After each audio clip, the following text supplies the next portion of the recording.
मला संधी मिळाली तर रस्त्यासाठी पैसे देणार असं म्हटलेलं आहे अजित पवारांनी। बारामतीमध्ये बोलताना अजित पवारांनी वक्तव्य केलं। अजित पवारांना अर्थमंत्री पद मिळणार का अशी चर्चा आता राजकीय वर्तुळात सुरू झालेली आहे।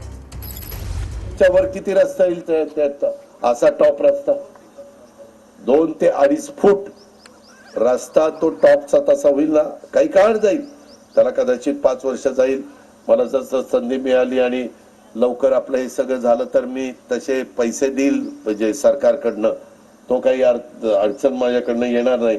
परंतु इथं आपल्याला अंडरग्राउंड ड्रेनेज करावं लागेल। याच्यामध्ये खंडोबा मंदिराचा जीर्णोद्धार करावा, त्याच्यात जसं 3 हत्ती चौक ते जवाहर बागेमध्ये मध्ये दत्ताचं मंदिर होतं, मला नाईलाजास्तव काढावं लागलं। मी नास्तिक नाही लक्षात ठेवा, परंतु ते जर तिथंच ठेवले असतं तर माझा रस्ता कॅनॉलचाही झाला नसता मोठा, आणि माझा जवाहर बाग ते 3 हत्ती चौक पण मोठा झाला।